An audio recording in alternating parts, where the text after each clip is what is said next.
I'm the head of the household. My orders are absolute. If you don't listen to me, we'll get a divorce. Despite the fact that he was having an affair, my husband was still trying to control me.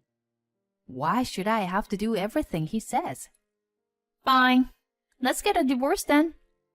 Then I changed all the loans to be in his name, so he will realize just how much I supported our life together. My name is Belle. I'm 36 years old, and I work as a system engineer. It's been 6 years since I married my husband, Derek. We met through work, as the company where I worked as an engineer subcontracted work from his company. When I was working at his company as a temp, he spoke up to me kindly. And naturally, we started to get to know each other outside of work. After dating for a while, he proposed, and I accepted. When I got married, I quit my job at the company. Working as an engineer for a company was extremely demanding, and I was often overworked, both physically and mentally. The pay wasn't great either. I was worried that if I kept working like that, I wouldn't have enough time to spend with my husband, and our relationship would suffer. So I made a decision to become a freelancer, which allowed me to have more time for household chores and spending time with my husband.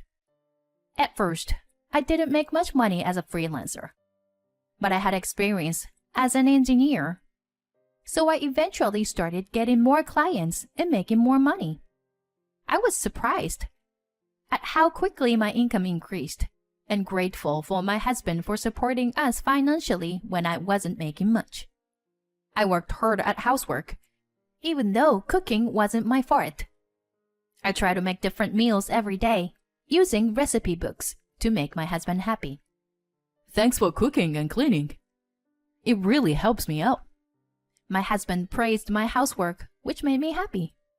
In the early days of my marriage, we respected each other and had a happy life together.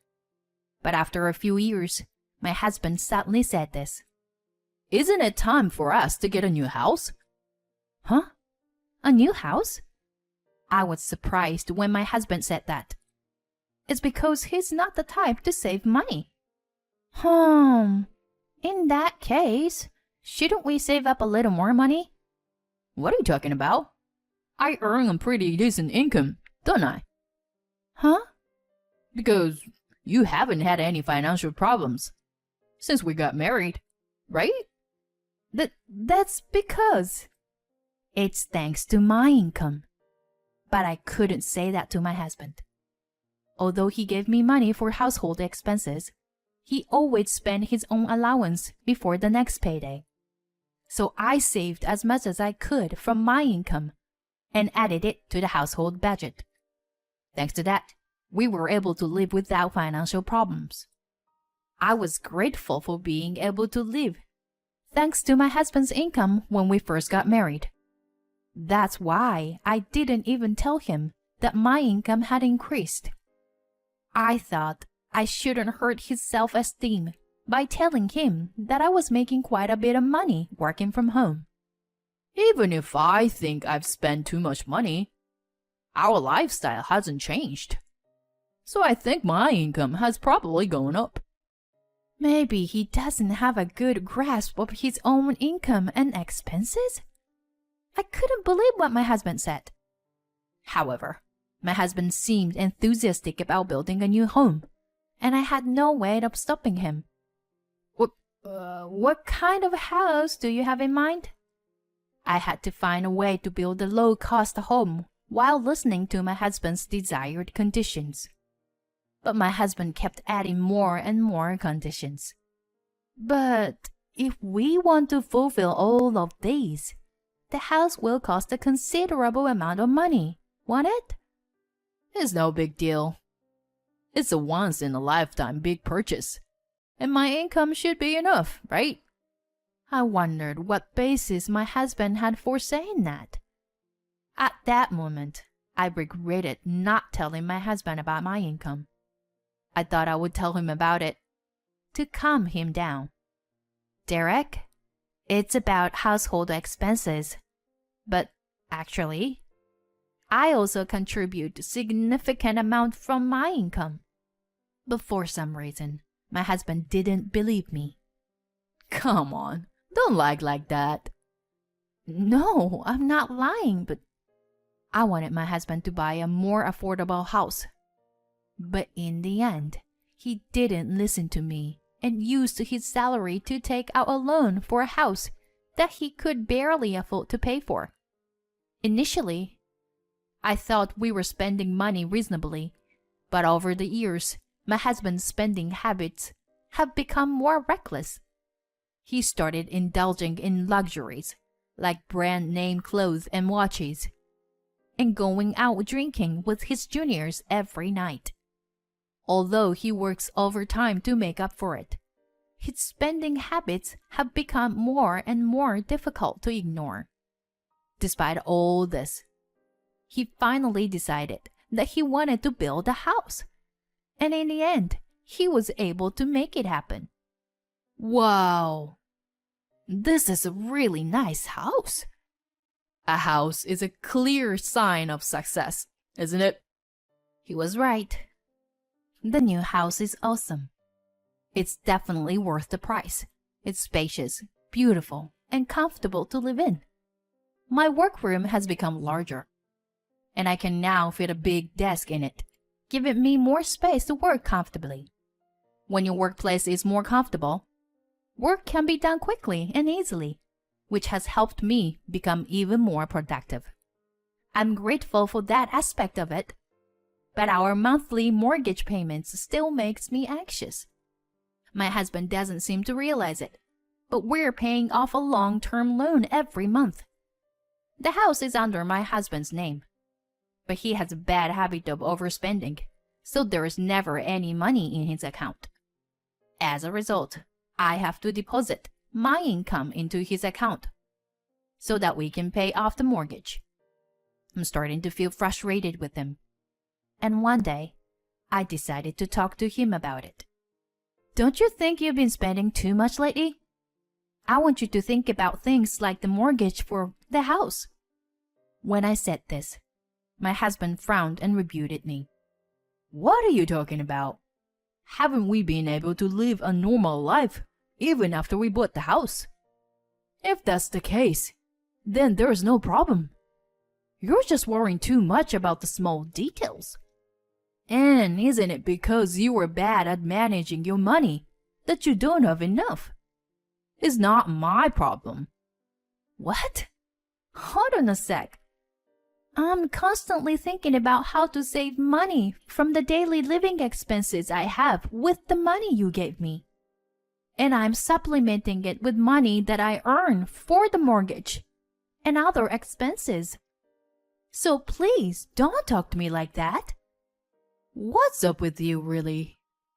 Besides, the money you are putting in is not that much. So don't act like you are so great. The one who earns the most is the greatest. So I'm the greatest. Don't try to give your opinions to me. My husband said that to silence me. I was surprised by my husband's change in attitude. He used to be kind and considerate when we first got married. But since then, our relationship has become strained. We hardly talk, and sometimes we don't even say hi to each other. My husband had started working overtime more than ever before, and often comes home late at night. I wonder if it's okay to continue our married life like this. We're just living under the same roof without even having conversations. If that's the case, it might be better to get a divorce. But if possible, I wanted to reconcile with him.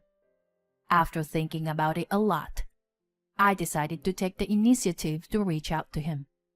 However, my husband shattered my determination in an instant. It happened when I went to town to buy a birthday present for a friend. It was a weekday, and my husband should have been at work as usual. But I found him in town, wearing his regular clothes and walking with a young woman I didn't know. I couldn't believe it, but I immediately thought it must be an affair. To find out the truth, I decided to hire a private investigator. About 3 weeks later, I got the results of the investigation and went to the detective agency. My husband was indeed having an affair. The woman was his colleague at work. And surprisingly, their relationship had been going on for about 2 years.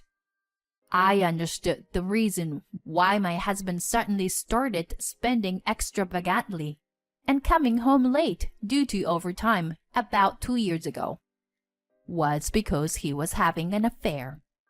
I was immediately filled with anger towards my husband. After all the verbal abuse he had thrown at me, he was the one having an affair.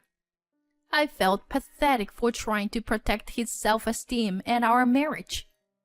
I decided to abandon all my doubts and take action immediately. When I rushed back home, my husband was sitting on the sofa watching a sports program.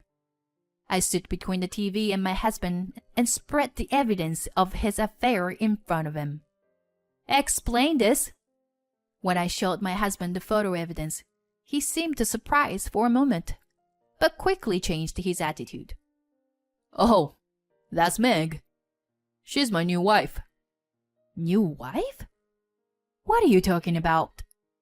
"Well, now that you know, there's no point in hiding it. Unfortunately, you are no longer needed." "What are you saying?" "Frankly, I no longer have any use for you in my life. But Meg doesn't want to do household chores, so you can stay and do the housework for her." "What? Are you crazy? I would never do something like that." When I said that, my husband's face turned red with anger. "I'm the breadwinner in this household, so my orders are absolute. If you can't listen to me, then it's divorce." Despite having an affair, my husband was still trying to control me. Why do I have to listen to him? "Fine, let's get a divorce." "Huh?" "First of all, you had an affair, so we can't continue our marriage like this. Let's just get a divorce already." My husband was taken aback but soon agreed with me. "Oh, all right. Don't come crying to me later." "I won't. But you have to help me with changing the names on the utility bills and the car loans we just bought." Soon, I changed all the loans into my husband's name and divorced him. He probably thought it was over, but for me, it was just the beginning. You should realize how much I supported your life. The day after the divorce was finalized, I was already relaxing in my new apartment.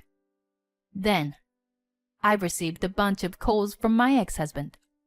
Since he had not yet paid me any compensation, I had not blocked his number. When I answered, he sounded flustered and said he needed to talk. I reluctantly agreed to meet him at a cafe, but he brought his mistress with him. "Well, you two look great together. What's going on?"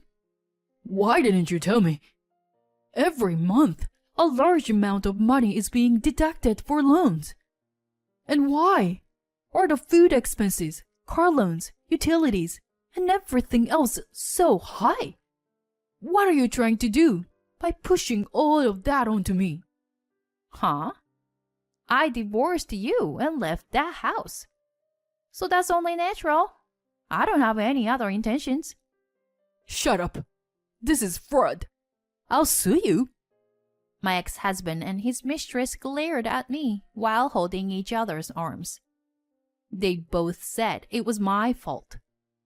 But I couldn't give in to such ridiculous accusations. "It's your fault for not understanding the situation properly. I showed you various documents, didn't I? And since the loan for the house was originally in your name, it's only natural that you should pay for it. Until now, I've been putting the necessary money into your account." How can you, with just small income, put in that much money? As an ex-husband with poor comprehension skills, I explained everything to him. I was earning money as a freelance engineer. Currently, my annual income is around $200,000. What do you think? Is that true?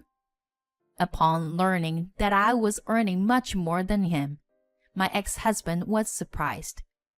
But whether you know it or not, it doesn't matter anymore.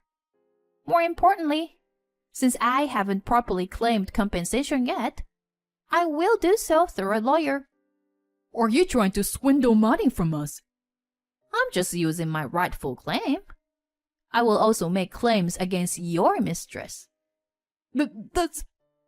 Then I received compensation from both of them for the emotional distress they caused me. By the way, the woman my ex-husband had an affair with was devastated to learn that he wasn't using his own money to pay for the loan. The next day, she disappeared from his life. Their affair was just like any other, and it ended when the money ran out. My ex-husband now lives a lonely life, struggling to pay off his loan and make ends meet while commuting between work and home. He deserves the punishment he got, but apparently he couldn't accept it and spread the news of his affair around the office. His mistress claimed that he was abusing her, and they ended up in a messy quarrel. However, since they both lost their credibility, no one believed either of them. It seems that my ex-husband's financial troubles only worsened, and he eventually got demoted and received a pay cut due to his inability to focus on his work because of his mounting debts. It's all his own fault. And frankly, he deserves it. On the other hand, I was nervous when I first moved into my new high-rise apartment. But now I'm able to relax and enjoy my life here. I may not be interested in marriage or romance for a while, but that doesn't mean I want to be alone forever. If I meet someone in the future, I hope we can build a mutually supportive relationship based on what I've learned from this experience. For now, I'll focus on working hard and making the most of my time for myself.